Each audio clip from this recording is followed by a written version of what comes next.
Bonjour et merci de nous rejoindre en ce jeudi 25 mars. Traditionnellement, ce 25 mars marque la fête de l'Annonciation du Seigneur que nous célébrons en blanc. J'intitulerai cette méditation « Un scoop passé inaperçu ».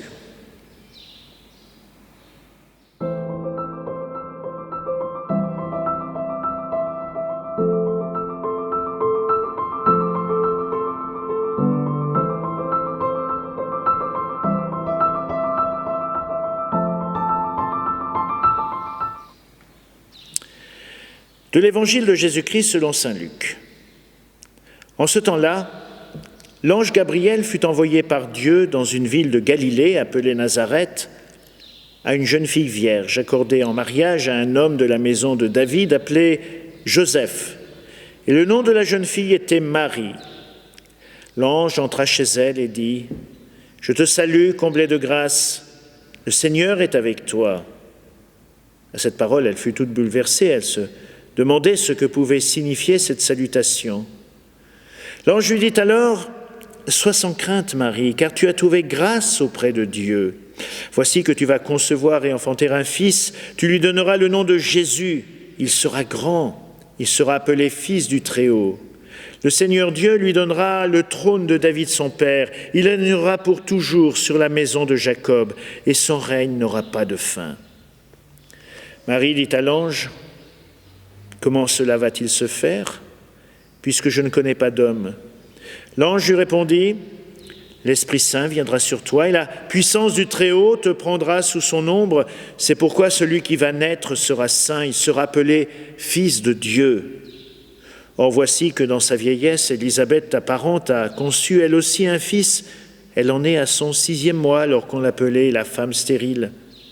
Car rien n'est impossible à Dieu. » Marie dit alors, « Voici la servante du Seigneur, que tout m'advienne selon ta parole. » Alors l'ange la quitta. Un scoop passé inaperçu. Nous sommes invités à Nazareth pour une histoire écrite en lettres minuscules. La presse n'a pas été conviée, pas de ruée de journalistes qui se sont bousculés à la porte de la maison de Marie à Nazareth. Marie, êtes-vous consciente que vous venez d'être au cœur d'un événement considérable, que vous venez d'avoir la visite d'un ange nommé Gabriel? Pas de micro qui se tende vers elle pour qu'elle donne ses impressions, rien. Seulement l'humble mystère des commencements. La maison même doit passer inaperçue.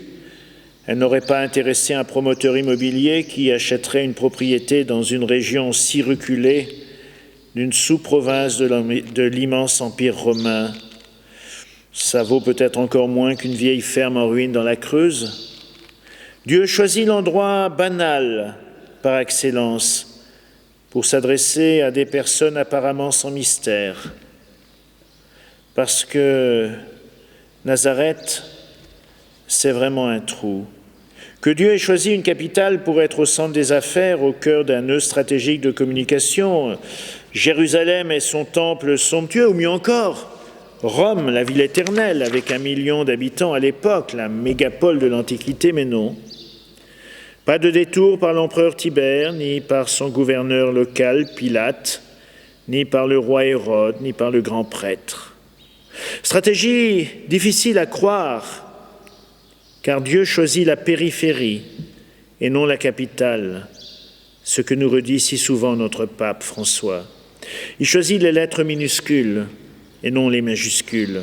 Il vient habiter notre vie la plus banale, la plus ordinaire, et cela commence par cette annonce si discrète. Dieu pourtant, c'est pas rien. Dieu se fait homme pour que l'homme soit fait Dieu. La formule, on ne se lasse pas de la reprendre. Dieu se fait homme et roule à l'ordinaire. Il veut venir nous rencontrer, nous qui sommes créés à son image. Alors, pourquoi notre humanité est-elle si intéressante à ses yeux? N'est-elle pas capable des pires horreurs? Si rien n'est impossible à Dieu, Ne semble-t-il pas aussi que rien ne soit impossible à l'homme dans le domaine de la cruauté? Alors peut-être bien qu'à nous qui oublions un peu trop souvent ce que cela veut dire, notre Dieu vient nous apprendre à être plus humains. Il vient prendre cette fragilité, cette vulnérabilité.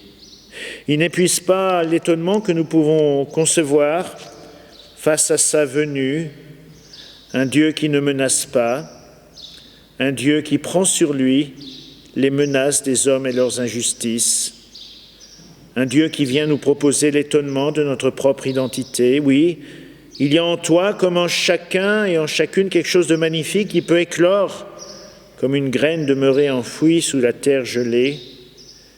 Étonnement de ce que peut être l'humanité, ce que nous avions cru impossible. Croire, comme le dit le poète, qu'un sourire est plus fort qu'une arme, que l'espérance peut être préférée au soupçon. Dieu veut regarder en nous le meilleur, et cela commence à Nazareth, en lettres minuscules, dans la banalité poussiéreuse de cette bourgade oubliée.